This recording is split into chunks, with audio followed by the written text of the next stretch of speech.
paz e a graça do Cristo vivo esteja sobre você e sobre sua família. Seja muito bem-vindo ao meu e ao seu canal Bíblia e Teologia. Depois de um tempo parado, estamos de volta para dar procedimento ao estudo sobre cristão. O que significa ser cristão? No último vídeo falamos sobre o cristão, como ele vivia e como era ser cristão na igreja primitiva do primeiro século. Hoje estaremos falando sobre o cristão em relação ao mundo. Se essa é a primeira vez que você nos visita, não se esqueça, curta, compartilhe e principalmente se inscreva, faça parte da família Bíblia e Teologia. Dito isso, vamos para a meditação de hoje.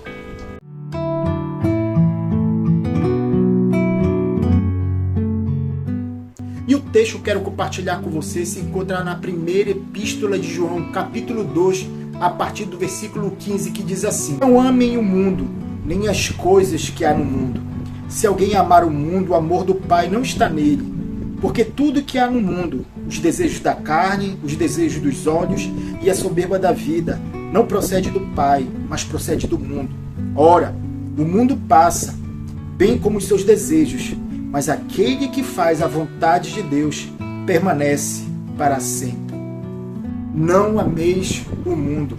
Primeira coisa que temos que verificar nessa passagem é o que significa o mundo. Será que na Bíblia existem contradições?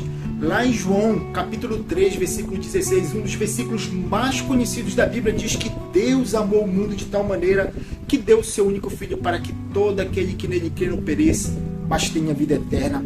Mas só que aqui João, inspirado pelo Espírito Santo, diz: não ameis o mundo. Ora, será que há contradição? Será que a Bíblia se contradiz? É claro que não. A palavra mundo, dependendo do contexto, tem outros significados. Ali em João 3,16 significa que Deus amou pessoas de todas as partes do mundo, de todos os povos, tribos, línguas e nações, não somente Israel, como Nicodemos, que estava conversando com Jesus naquele momento, pensava. Aqui é diferente. Quando João diz que não devemos amar o mundo, significa os padrões contrários a Deus e tudo que se relaciona a Deus. Esse mundo aqui significa o sistema que está em constante rebelião contra o Senhor, com seus valores invertidos, com seus padrões, com esse sistema que norteia toda a área da sociedade, na política, na educação, no entretenimento. Ou seja, este mundo não é aquele mundo que Jesus falou em João 3,16. Este mundo está em pé de guerra. Este mundo está em inimizade contra Deus. Mas por que esse mundo está desse jeito, Gilberto? Esse mundo está desse jeito desde o momento que Adão, nosso primeiro pai, e a nossa primeira mãe Eva pecaram.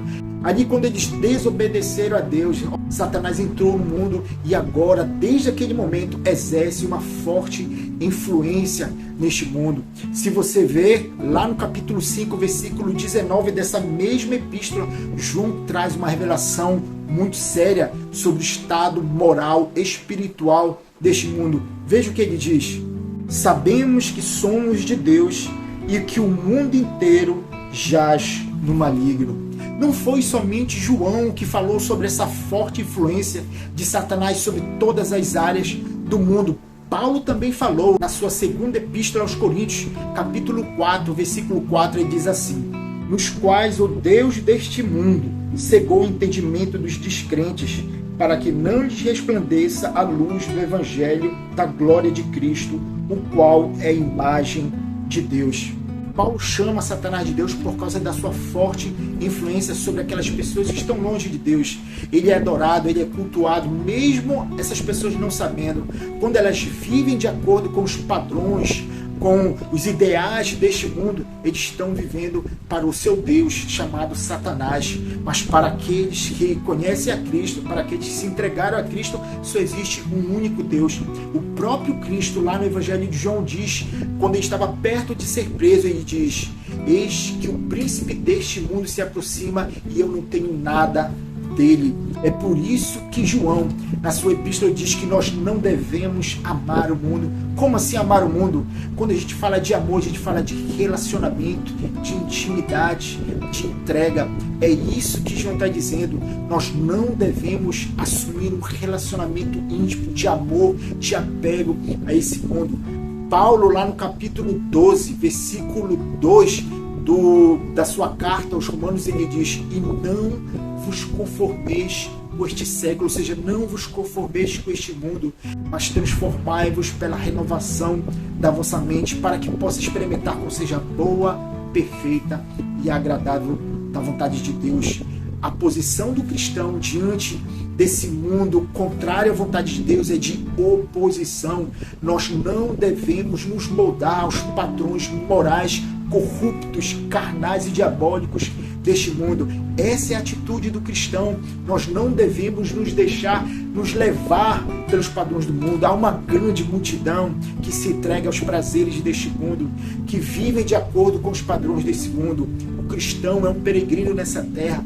O cristão é um forasteiro. Ele não pode se deixar pegar às influências, aos prazeres carnais deste mundo. Pelo contrário, ele tem que buscar fazer e viver de acordo com a vontade de Deus. Veja que João não deixa a mínima possibilidade de um verdadeiro cristão dizer que ama a Deus e amar as coisas deste mundo.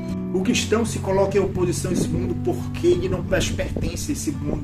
Ele foi escolhido, ele foi separado por Deus em Cristo para viver de uma outra maneira, segundo a vontade de Deus. Veja, na oração sacerdotal de Cristo, aqui no capítulo 17 do Evangelho de João, Jesus deixa bastante claro que assim como o cristão verdadeiro deve se opor ao mundo, o mundo, em contrarresposta, ele tem um relacionamento de ódio.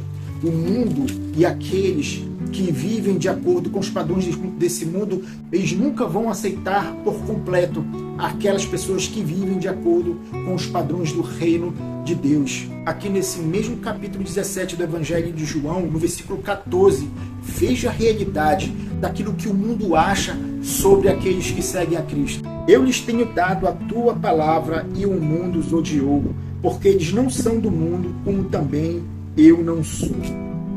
Cristo separou um povo eleito, Cristo separou pessoas de todas as raças, de todas as tribos, línguas e nações para pertencer ao seu povo, para pertencer ao seu reino. O preço a se pagar por ser seguidor de Cristo é viver contrário aos padrões do mundo. Eles sempre serão perseguidos por amor a Cristo e por amor a viver uma vida de obediência. Então, como o cristão deve viver, Gilberto? Viver de acordo com a vontade de Deus. E como cristão pode vencer o mundo? A fé dada por Deus como um dom. Lá na primeira epístola do próprio João, ali onde a gente leu que não ameis o mundo, o Senhor nos mostra como um verdadeiro cristão pode vencer as tentações do mundo, como um cristão pode viver de acordo com a vontade de Deus em oposição aos padrões morais corruptos deste mundo. Capítulo 5, versículo 4, ele diz assim: porque todo que é nascido de Deus vence o mundo, e é esta a vitória que vence o mundo, a nossa fé. Todo cristão verdadeiro, todo aquele que é nascido de Deus e crê que Jesus Cristo é o Filho de Deus enviado ao mundo para trazer salvação, não vive de acordo com os padrões do mundo. Ele busca viver contrariamente à soberba da vida, os desejos dos olhos, os desejos da carne, para viver uma vida santa, consagrada a Deus. Aqui há dois grupos de pessoas: aqueles que vivem de acordo, baseado nos padrões do mundo, naquilo que o mundo diz que é certo, que é contrário à palavra de Deus, e aqueles que buscam viver na contramão do mundo, daqueles que se submetem à vontade de Deus. Quem é você? Você que tem o sobrenome de cristão, quem sabe vai à igreja, mas você tem também abusado, gostado dos prazeres deste mundo e tem trocado a presença de Deus pelas coisas, pelos prazeres desse mundo, tem negado o nome de Deus, aceitando e defendendo pautas contrárias à palavra de Deus, como o aborto. A Bíblia, a palavra de Deus, é a expressão exata do seu caráter e nos mostra como devemos viver neste mundo. Todo aquele que quer viver piedosamente seguindo a Cristo sofrerá perseguições de um mundo que nos odeia por sermos de Jesus Cristo. Quem é você? Será que você tem tido vergonha de defender a sua fé diante de um mundo contrário em rebelião contra Deus? Ou você tem sido aquela pessoa corajosa que tem defendido e proclamado a sua fé, mesmo que as pessoas odeiem você? De que lado você está? Que Deus te abençoe e que essa palavra venha ser luz e venha trazer paz ao seu coração. Não se esqueça, curta, compartilhe E se você não é inscrito, se inscreva. Fica na paz do nosso Senhor e Salvador Jesus Cristo. Amém.